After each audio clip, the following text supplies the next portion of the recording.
సంతు గాడ్గే బాబా 151వ జయంతి కార్యక్రమం కరీంనగర్ జిల్లా రజక సంఘం తెలంగాణ చౌరస్తాలో ఘనంగా నిర్వహించారు.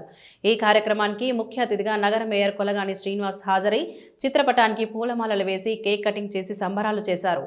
ఈ సందర్భంగా సంతు గాడ్గే బాబా గారిని స్మరిస్తూ 1876లో మహారాష్ట్రలో జన్మించి అనునిత్యం శుచిశుభ్రత సమాజ సేవయే పరమావధిగా భావించి జీవనం సాగించేవారన్నారు. గొప్ప సంఘం సంస్కర్తగా వారిని స్వచ్ఛ భారత్ పితామహునిగా అభివర్ణించారు. సంతు గాడ్గే బాబా ఆశయాలను ఆలోచనలకు మంత్రముగ్ధులైన అంబేద్కర్ సంతు గాడ్గే బాబాని గురువుగా భావించారని పేర్కొన్నారు. ఈ కార్యక్రమానికి పలువురు హాజరయ్యారు.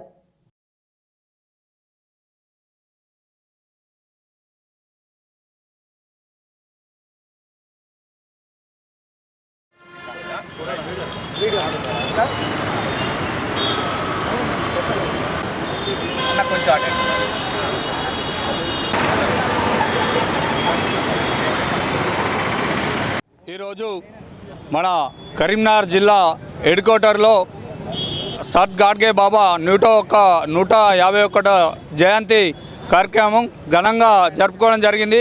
దీనికి ముఖ్య అతిథిగా మా నగర మేయర్ ప్రధాన పౌరుడు కొలగాని శ్రీనివాస్ గారు వచ్చి మాకు ఈరోజు పూలు సంత్ గాడ్గే బాబా గారికి పూలమాల వేసి కేక్ కట్ చేసి ఘనంగా జరుపుకోవడం జరిగింది. సంత్ గాడ్గే బాబా ఆశయాలను కొనసాగించే విధంగా మహారాష్ట్రలో ఎలాగైతే మన పాఠశాలలో నెలకొల్పినాడో స్వచ్ఛ భారత్ అనే విధానాన్ని ఈరోజు నరేంద్ర మోడీ తీసుకొచ్చిన విధానాన్ని సంత్ గాడ్గే బాబా గారే రూపకల్పకర్త.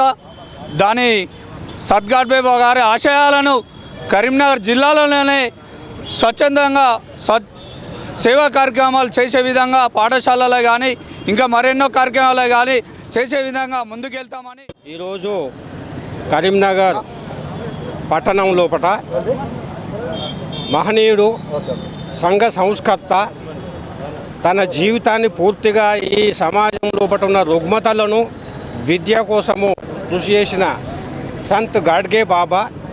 గాడ్గే అనేది ఆయన చేతిలో చెప్పబెట్టుకొని అందరినీ ప్రతి గ్రామం విలేజ్లు సాఫ్ చేసి ఊడ్చి ఎన్నో విద్యాలయాలు యూనివర్సిటీలు చేసి సమాజ ఉద్దేశంలో వీరి చేసే కార్యక్రమాలకు ముగ్ధుడైన బాబాసాహెబ్ అంబేద్కర్ గారు కూడా వాళ్ళిద్దరూ చాలా సన్నిహితంగా ఉంటుంది.